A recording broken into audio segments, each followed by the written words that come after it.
Joy Taylor doesn't want my sympathy, but she's got it now. Woo, I'm about to make a name for myself here. I'm Joy Taylor. You remember Big Cans, peanut butter skin? Jay, keep your distance. That's going to get you into trouble. She's been reduced to doing outrageous things for attention to promote her TWO Too Personal podcast. Joy, I'm going to give you the attention you want. Everybody go download Joy's podcast, Too Personal. Oh, by the way, you're welcome.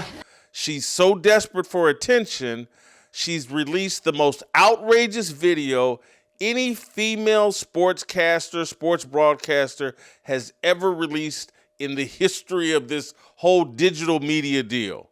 Dick is falling from the fucking sky. I have a dick umbrella, okay, that I carry around to keep these dicks from hitting me in the forehead.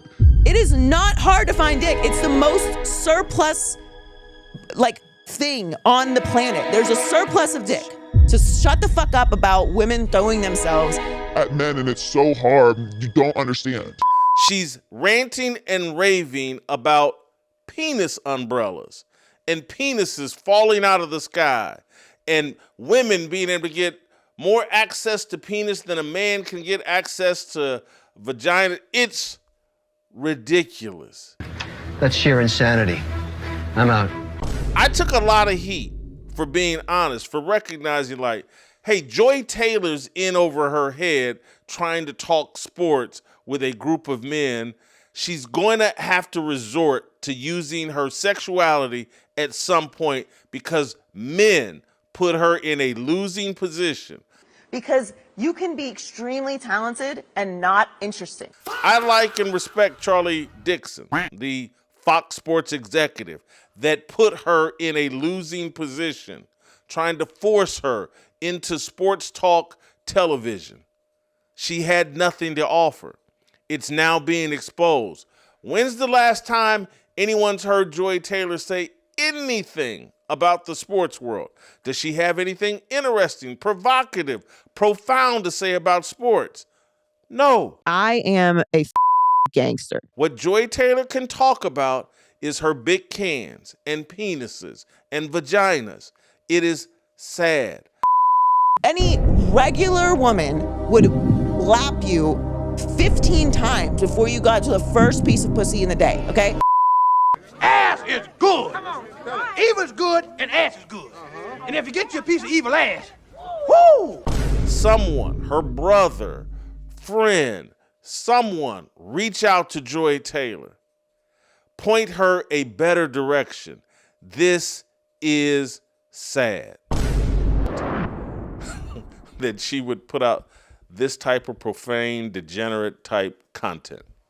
Well, first of all, I do want to welcome my fellow boxing historian, Sean King. Please. So, okay. Well, I don't understand why Luke was only putting you on screen. Yeah. When we got Burger King here, Burger King and Korean Cosell. Have you seen can we put our lower third up? Burger King and Korean Cosell react to Joy Taylor. Anyway, go ahead, Steve. All right. Couple things. I think Joy Taylor's now leaning into her brand. And as you're doing your fine monologue, Mr. Whitlock, it got me thinking, this is where she got it from. Remember the song by the Weather Girls, One Hit Wonder? It's raining. Hallelujah. It's raining. That's where she got it from. Now, I actually believe, based on the way she looks, she's an attractive woman. She probably does have an umbrella. But this is the reality. I think a lot more women do not need it. I mean, the ones that are defending or crying over Meg the horse, I don't think they have that dilemma. I really don't. The most interesting part of your whole segment, I thought, was Chris Carter. My God, I don't think he's defending anybody except his own actions. Because it's interesting. NFL Network about a month ago played a marathon of football life, one of my favorite anthology series, right? And one of them was on Chris Carter's life. Very inspiring. And I did not know he had gotten a divorce, but his wife is a large part of it. Now, here's a woman that went through the worst of Chris Carter's life. Early part of Philadelphia, the drug abuse, then the Hall of Fame run. And I think this is his way of saying, hey, I cheated, so I got to justify my thing. And I'm thinking, well, wait a minute. Here's the problem, Chris. The logic of what you are saying, where I'll disagree with you.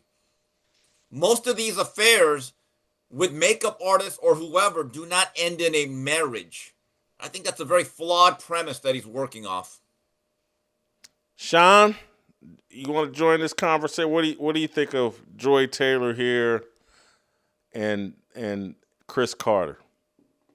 You know my motto, Jason. Free birds gotta fly.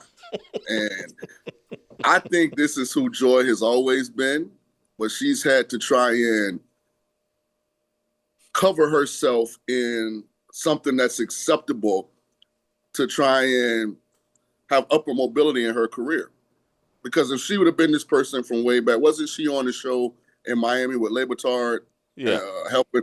If she would have been this true interpretation of herself, she never gets the Fox.